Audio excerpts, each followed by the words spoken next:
جی مسرت آپا، جب میں آپ سے بات کرتی ہوں تو میرے پاس اتنے سوالات جمع ہیں نا جو میں نے آپ سے پوچھنے ہیں. ایک تو آپ ماشاءاللہ ایکسپرٹ ہیں ہوم ریمیڈیز کو لے کے جب بات کرتے ہیں، یا as a entrepreneur business woman کی بات کرتے ہیں، یا as a social worker president ہیں آپ تو ماشاءاللہ. ڈپلیکس اسمائل اگین فاؤنڈیشن آپ چلا رہی ہیں. اتنے سارے سوالات ہیں کیونکہ آپ تو ایکسپرٹ ہیں ہر فیلڈ میں، especially when we talk about the women's related field. Duplex بنانے کا یہ جو تھا آپ کا آئیڈیا کریشن، یہ پچھلے 40 سال پیچھے اگر ہم چلے جاتے ہیں تو یہ کیسے آپ نے اسٹارٹ کیا؟ ایسے اسٹارٹ لیا کہ میں ایک سنگل مدر تھی اور مجھے میرے والدین نے آپشن دی کہ آپ اپنی پڑھائی کنٹینیو کرنا چاہیں گی یا کچھ اور سوچا ہے. تو میں نے کہا نہیں جی، میں نے تو اپنے پاؤں پہ کھڑا ہونا ہے اور میں نے کام کرنا ہے. تو اس وقت مجھے یاد ہے کہ میرے والد صاحب جو تھے انہوں نے ہم سب بہنوں کو بلایا اور کہا کہ آئندہ سے میری کسی بچی کی شادی جو ہے اس وقت تک نہیں ہوگی جب تک اس کی تعلیم مکمل نہیں ہو جائے گی. وہ ان کا ویژن تھا اور الحمدللہ باقی ساری بچیاں تو کافی پڑھ لکھ گئیں اور میں نے اپنی انٹر اور گریجویشن وغیرہ جو تھی وہ اپنے کام کے وقت جو ہے وہ جاری رکھی. لیکن کیونکہ مجھے ڈاکٹر بننے کا شوق تھا تو میں مجھے تھا میرے نام کے ساتھ لگے نا MBBS. جی جی. تو پھر میں نے اس کے آگے لگا دیا MBBS KKRG.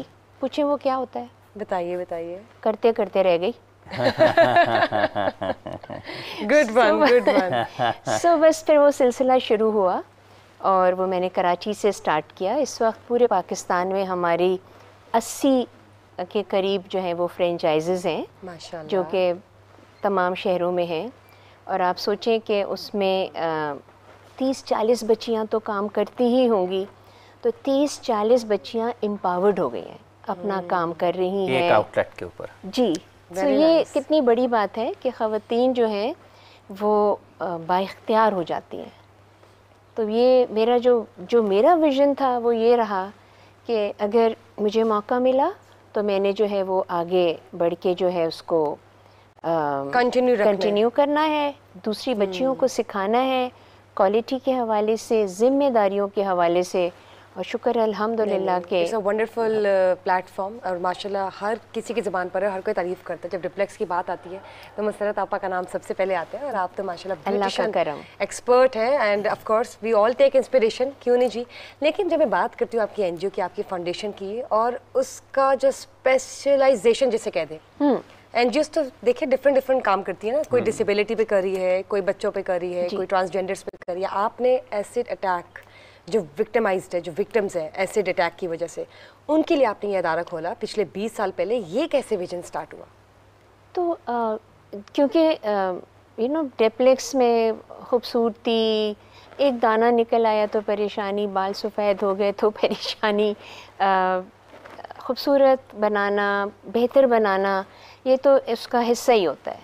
لیکن 20 سال پہلے میرے پاس ایک ایسی بچی آئی جس کا چہرہ نہیں تھا، اس کی ایک آنکھ نہیں تھی، اس کی ناک نہیں تھی، اس کی گردن اور اس کی جو چن تھی وہ کانٹریکچرڈ تھی. اور اس نے مجھے آ کے چیلنج کر کہتی آپ جو اتنی بڑی بیوٹیشین بنی پھرتی ہیں مجھے ٹھیک کریں اپنے میک اپ سے. میری روح کانپ گئی اور میں نے اس کو بٹھالا اور میں نے پھر اپنے حواسوں کو قابو میں کیا. اور پھر اگلے دن سے میں نے اس کی ٹریٹمنٹ کا جو تھا وہ کام شروع کیا. لیکن اس دن، اس شام کو، بلکہ دن تو نہیں شام تھی، وہ میں گھر ہی جا رہی تھی، میں نے گڑ گڑا کے اپنے اللہ سے معافی مانگی کہ اللہ تعالیٰ یہ تکلیف، یہ پریشانی ہمارے معاشرے میں موجود تھی اور کیوں نہیں مجھے نظر آیا. اور اب آپ نے اگر مجھے یہ موقع دیا ہے تو میں اس کا شکر ادا کرتی ہوں. اور میں آج یہ سمجھتی ہوں کہ ہم میں سے کوئی بھی شخص اس قابل ہی نہیں ہے اس کو جتنا کچھ اللہ تعالیٰ نے دے دیا ہمیں، اور ہم اس کا شکر صحیح سے ادا نہیں کرتے. اگر ہماری زبانیں لکڑی کی طرح خشک بھی ہو جائیں تبھی بھی وہ شکرانہ کم ہے. بالکل صحیح بات سو آپ نے کی. اس طرح سے یہ سلسلہ شروع ہوا اور آج 20 سال گزرتے ہوئے میرے پاس اس وقت 856 کے قریب وکٹمز موجود ہیں، جس میں بچیاں ہیں، جس میں خواتین ہیں، اس میں بہت پہلے جلائی گئی بھی خواتین بھی ہیں جو کہ علاج اپنا نہیں کرا سکتی تھیں. کچھ لڑکے بھی ہیں، کچھ مرد حضرات بھی ہیں، جن کے اوپر تیزاب پھینکا گیا یا وہ ایکسیڈنٹل طریقے سے ان کے اوپر یہ حادثہ ہوا. تو بس اس طرح سے یہ سلسلہ جو تھا وہ شروع ہوا. پھر 10-15 دن کے بعد میں نے سوچا کہ میں اخبار میں نے ایڈ دیا کہ اگر آپ تیزاب سے یا مٹی کے تیل سے جلی ہوئی تو فلاں تاریخ کو آپ جیپلیکس میں آ جائیے گا. تو میں نے دل میں یہ سوچا کہ مجھے جب اللہ تعالیٰ نے یہ موقع دیا ہے تو میں جہاں ایک بچی کا علاج کرا رہی ہوں میں 2-3 اور بچیوں کا کرا دوں گی. لو جی اللہ میاں نے تو میرا امتحان ہی لے ڈالا. انہوں نے 42 لڑکیوں کو بھیجا اس دن. 42 بچے بچیاں خواتین وہ سب موجود تھے. اور میں نے کہا اللہ میاں جی میرے بس کی بات نہیں ہے, لیکن اللہ تعالیٰ آپ کو دیتا ہی اتنا ہے جتنا آپ سہار سکتے ہیں. بالکل بالکل. تو بس وہ سلسلہ جو شروع ہوا تو آج تک جاری. اور یہ ارلی 2000s کی بات ہے کہ لیٹ 1990s کی؟ نو آئی اسٹارٹیڈ ان 2003.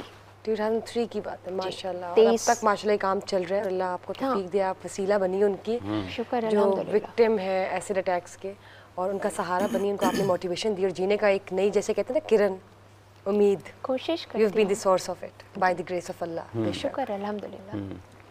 اچھا جی, ہمارے ساتھ مفتی سخاوت منیر نعیمی صاحب بھی ہیں. مفتی صاحب آپ کل ایک گفتگو ہو رہی تھی جس طرح آپ اس حوالے سے کچھ کہنا چاہ رہے ہیں. جی بالکل. بسم اللہ الرحمن الرحیم. قرآن کی آیت یا ایھا الذین آمنوا اتقوا اللہ وابتغوا الیہ الوسیلۃ وجاہدوا فی سبیلہ لعلکم تفلحون. جی کل 2-3 باتیں ایسی ہوئی تھیں کہ جس کے اندر میرا خیال ہے کہ ناظرین و سامعین ہمارے جو ہیں ان کو کوئی صحیح معنوں میں آگاہی نہیں ملی. تو اس وجہ سے میں اپنا جو ایک نظریہ ہے, بلکہ میں اپنا نظریہ کیا جو قرآن و سنت سے مسائل ہیں وہ پیش کرنا چاہوں گا. اور میری ریکویسٹ ہوگی کہ میں اس کو جب تک مکمل نہ کروں تو آپ کی نوازش ہوگی میری بات کو کمپلیٹ ہو. جی پلیز فرمائیے.